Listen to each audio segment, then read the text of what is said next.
Hey everyone, welcome back to the channel. Today we're diving deep into the gloriously messy, undeniably addictive world of reality television, and specifically what makes it so fundamentally funny. Whether you're someone who plans their entire week around new episodes of The Bachelor, or someone who claims to only watch ironically while secretly knowing all the contestants' names, we found ourselves unable to look away from the train wrecks, meltdowns, and bizarre moments that define reality TV. But have you ever stopped to wonder why these shows make us laugh so hard? What psychological buttons are being pushed when we cackle at strangers fighting over roses or flipping tables in New Jersey? And how has reality TV comedy evolved over the past 2 decades to keep us hooked? Grab your favorite snack, settle in, and let's break down the science and art behind reality TV comedy. Reality TV occupies this perfect sweet spot between scripted and unscripted content. While producers set up scenarios and may nudge storylines in certain directions, the best comedy often comes from moments they couldn't possibly plan or anticipate. When Teresa Giudice flipped that table on Real Housewives of New Jersey while screaming, "Prostitution whore," that wasn't in a script. The producers may have invited a controversial guest, or when Jessica Simpson asked if chicken of the sea tuna was chicken or fish on Newlyweds. You can't write that kind of genuine confusion. The moment worked because of Jessica's authentic bewilderment and Nick Lachey's bewildered reaction. Think about Snooki getting punched at the bar on Jersey Shore, or the time a bird pooped directly on Ashley I's head during a heartfelt moment of Bachelor in Paradise. These unplanned incidents have a raw authenticity that scripted comedy simply can't replicate. Even when contestants are clearly performing for the camera, their authentic responses come from a place of genuine emotion, even if the circumstances are manufactured. Let's address the elephant in the room. A significant portion of reality TV comedy, that delicious German word meaning pleasure derived from someone else's misfortune. When we watch someone get horrifically rejected on national television, or witness a chef being told that their signature dish tastes like a dog's dinner, or see a housewife's elaborate event go catastrophically wrong, we're experiencing a complex emotional cocktail that's mixed with 1. Relief that it's not happening to us, 2. Superiority that we would never behave that way, and 3. The thrill of witnessing high-stakes emotional moments without personal consequences. Psychological studies have shown that schadenfreude activates reward centers in our brains. When we see someone we perceive as deserving misfortune, like a reality villain who's been manipulating others, face consequences, our brains actually release dopamine. But here's where it gets interesting. We don't usually laugh at genuine tragedy. Reality TV exists in a consequence-light universe where the stakes feel high in the moment but rarely result in lasting damage. We understand implicitly that being eliminated from a dating show doesn't mean that you'll die alone. Getting criticized on a cooking competition doesn't end your culinary career. And having your fashion design called a disaster isn't the end of your creative life. This perceived safety net gives us permission to laugh at moments that might otherwise seem cruel. We're not laughing at genuine suffering. We're laughing at the heightened, temporary drama of it all. One of the biggest sources of comedy in reality TV is dramatic irony. When we as viewers know something the participants don't. When a Bachelor contestant declares, "I'm definitely getting a rose tonight," right before being eliminated. When someone on Love Island professes their loyalty while we've just seen footage of them kissing someone else. When a chef on Hell's Kitchen confidently presents a raw dish to Gordon Ramsay. We're laughing because we can see the disaster coming from a mile away, while the participants remain blissfully unaware. It's the same principle that makes great comedy sketches work, except these are real people experiencing real embarrassment. The producers enhance this effect by showing us behind-the-scenes conversations that contestants aren't privy to, reaction shots from other participants, previous statements that contradict current claims, and expert commentary that points out flaws before they're revealed. Below Deck is a masterclass in this technique. We see the crew making service mistakes in real time, then watch them confidently face guests, then see the guests' private reactions, all while knowing the captain will review the footage later. Each layer adds to the comedic tension. The confessional interview format revolutionized reality TV comedy and has become its most distinctive feature. These private asides where contestants speak directly to producers and cameras give us 1. Unfiltered reactions to events we just witnessed. 2. Behind-the-scenes insights that contextualize behaviors. 3. Moments of surprising self-awareness, or hilarious lack thereof. And 4. Commentary that contestants wouldn't dare say to others' faces. Shows like The Office and Modern Family later adopted this mockumentary style because it's so effective for comedy. But on reality TV, these aren't actors. They're real people processing real situations. The confessional creates a sense of intimacy and complicity with the viewers. When a Survivor contestant trash talks their alliance members in private, then has to face them at the tribal council, we feel like we're in on a secret. Some of the greatest reality confessionals include Bianca Del Rio's scathing reads to fellow contestants on RuPaul's Drag Race, the infamous "She Died, Dude" confessional from The Challenge, where a contestant was informed her grandmother passed away, only to learn later it was just a lie, and any time a Real Housewife dramatically recounts an argument we just watched, but with completely different details. The confessional also gives contestants a chance to be the comedic narrators of their own stories. Personalities like Bethany Frankel, James Kennedy, and Kate Chastain have elevated the confessional to an art form, delivering pointed observations with impeccable timing. Reality producers are masters at creating the perfect conditions for comedy by designing environments specifically engineered to amplify emotions. They do this through sleep deprivation, alcohol, sometimes lots of it, competition for limited resources, money, love, screen time, forced proximity with strangers, artificial deadlines and high-stakes challenges, isolation from outside support systems, and limited access to personal comforts. Take Love Island. You put attractive singles in a villa, limit their sleep, give them challenges designed to cause jealousy, control their food and alcohol intake, and then film 24/7. Of course someone's going to have a meltdown about another contestant looking at their partner. Or The Great British Bake Off. While seemingly wholesome, the show puts amateur bakers under extreme time pressure in an unfamiliar kitchen with cameras capturing every mistake. The comedy comes from watching normally composed people crumble under pressure, sometimes literally when their showstoppers collapse. Big Brother perfected this formula early on. When you can't escape your housemates for months, even minor annoyances become full-blown feud. Remember when housemates fought for days over someone eating someone else's jam? In real life, you'd just buy more jam. These pressure cooker environments amplify emotions to comedic proportions. It's why we get legendary fights over seemingly trivial issues. Fights such as the 2 words, "I'm done" fight on Jersey Shore that started over dinner preparation. Top Chef contestants nearly coming to blows over stolen pea puree, and multiple Survivor meltdowns over rice portions. In normal life, these conflicts would be quickly resolved or simply avoided. In reality TV, they become epic sagas that spawn memes for years to come. Never underestimate the power of a well-timed editing cut. Reality editors are the unsung heroes of comedy, crafting narratives and punchlines from hundreds of hours of footage. These edits include the reaction shot of someone's face when they hear shocking news, the dramatic music suddenly cutting to silence when something mundane happens, the flashback to someone saying something completely contradictory earlier, the long pause before someone answers a simple question, the perfectly timed sound effect. Think the shade rattle on Drag Race, the montage of someone repeatedly making the same mistake, and the slow motion replay of a physical comedy moment. 90 Day Fiancé is a masterclass in comedic editing. The editors know exactly when to hold on someone's facial expression just a beat too long, or when to insert the perfectly timed flashback that exposes a lie. They've turned the shocked silence after an outrageous statement into high art.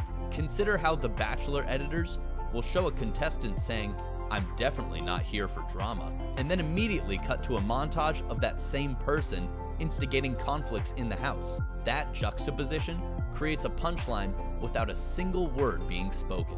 Or how MasterChef editors will build tremendous suspense around a dish being tasted, cutting between close-ups of the judges' poker faces, the contestants' nervous sweating, dramatic music, only to have the judge ultimately say something mild like, "It needs more salt." The power of editing explains why some contestants complain about getting the villain edit. While editors can't manufacture actions that didn't happen, they can certainly highlight certain moments while downplaying others to craft comedic narrative. Reality TV has given us some of the most quotable lines in modern pop culture, phrases that have transcended their original context to become shorthand for specific emotions or situations. Some of our favorites are, "I'm not here to make friends," on every competition show ever. "Is this chicken what I have?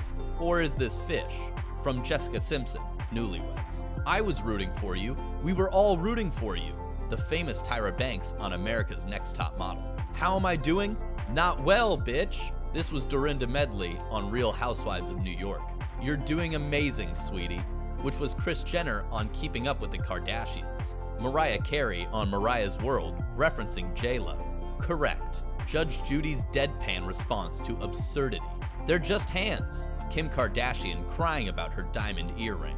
And of course, "That's hot," from Paris Hilton on The Simple Life. These lines take on a life of their own, becoming cultural touchstones that we reference in our everyday lives. The humor evolves as these phrases move from their original context into broader usage. Reality TV has also become the internet's most fertile ground for meme creation.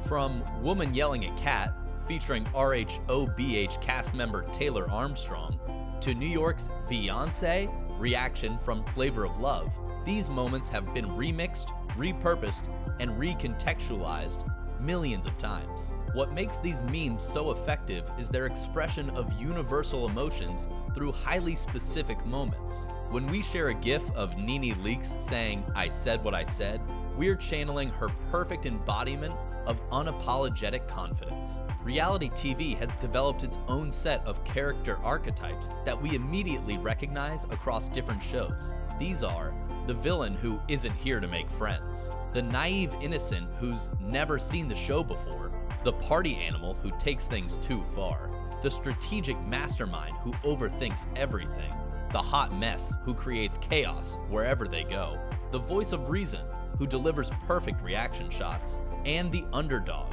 with surprising hidden talents. Part of the comedy comes from watching these archetypes interact in predictable yet satisfying ways. There's something inherently funny about watching the strategic mastermind's elaborate plan get immediately derailed by the hot mess's impulsive decision.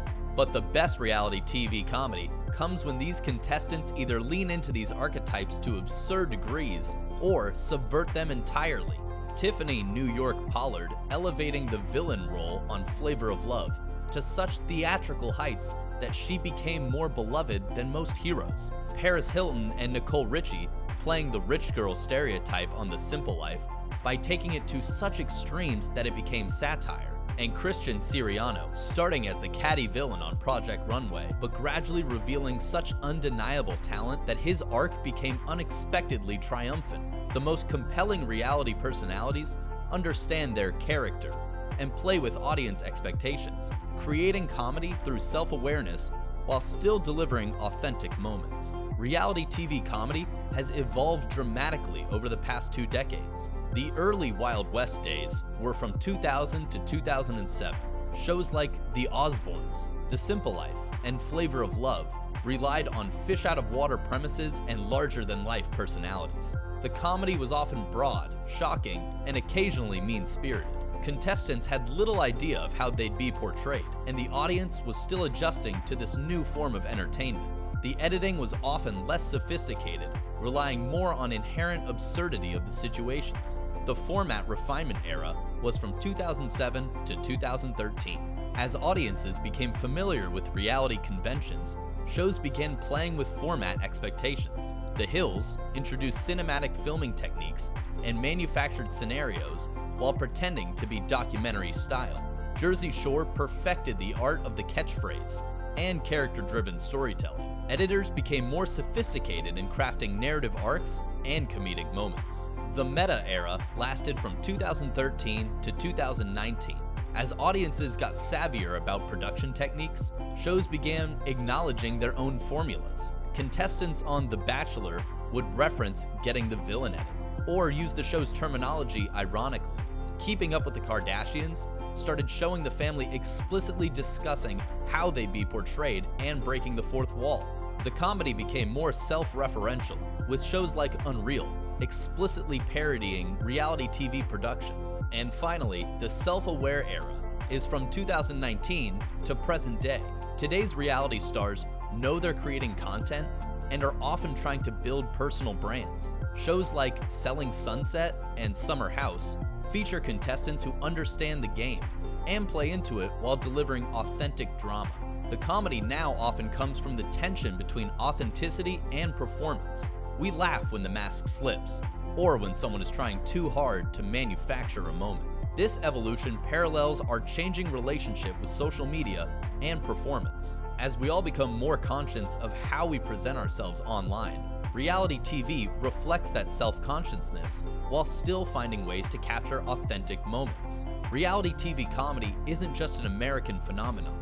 Different countries have developed their own distinct approaches. British reality TV tends toward dry wit and understated reactions. Shows like Come Dine With Me feature sardonic narration commenting on the proceedings, adding an additional layer of comedy.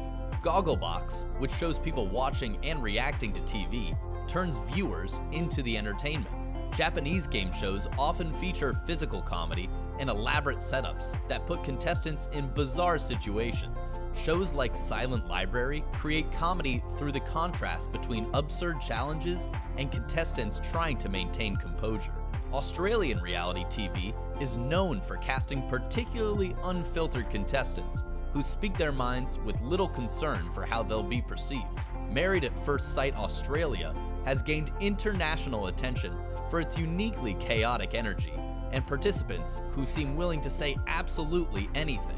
Korean reality shows often blend competition with heartwarming moments. The Return of Superman, which follows celebrity dads taking care of their children solo, finds comedy in the contrast between public personas and domestic challenges. The global variations show how reality TV comedy adapts to cultural norms while still relying on universal human reactions to unusual situations. As audiences become increasingly savvy about reality TV conventions, producers continue to innovate to find fresh sources of comedy. Hybrid formats include shows like The Traitors that blend reality competition with role-playing games, creating comedy from contestants trying to deceive each other while figuring out who else is lying.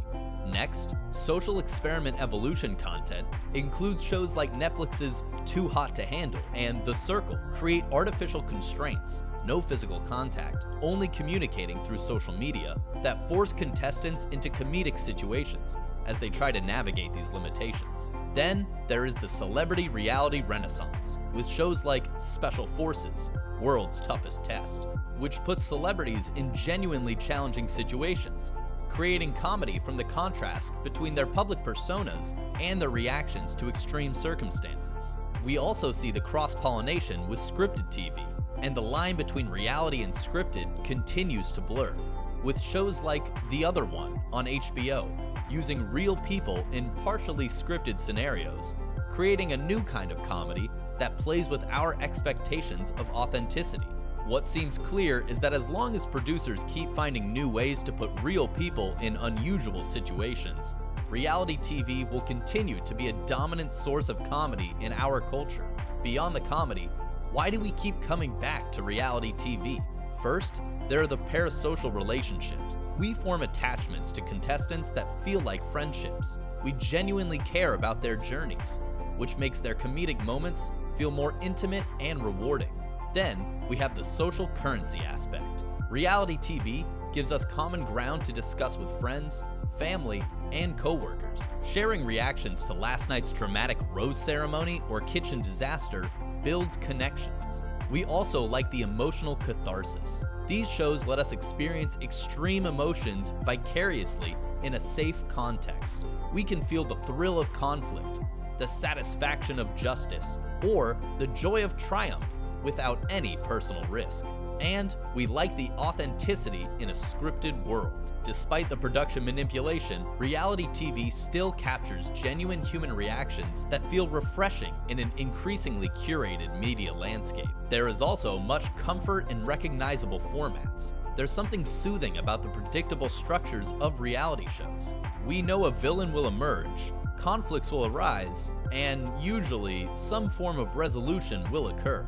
But mostly, we watch because reality TV, at its best, captures something fundamentally true about human nature. Our flaws, our desires, our ridiculous moments of pride before the fall. We laugh because we recognize ourselves in these heightened scenarios, even if we'd never admit it. Reality TV comedy works because it exists in the perfect tension between authenticity and performance, between genuine emotion and manufactured drama. We're never quite sure what's real and what's engineered, but the best moments transcend that question entirely. From table flipping to catchphrases that define generations, reality TV has become a cornerstone of modern comedy. It holds a mirror to our social dynamics, our desires, and our absurdities, and invites us to laugh at what we see. And as long as producers keep putting regular and irregular people in extraordinary situations, we'll keep watching and laughing at the glorious, messy, perfectly imperfect results. If you enjoyed this deep dive, hit subscribe for more pop culture analysis. And tell me in the comments, what's your all-time favorite funny reality TV moment? Is there a show you watch specifically for the comedy? Let me know.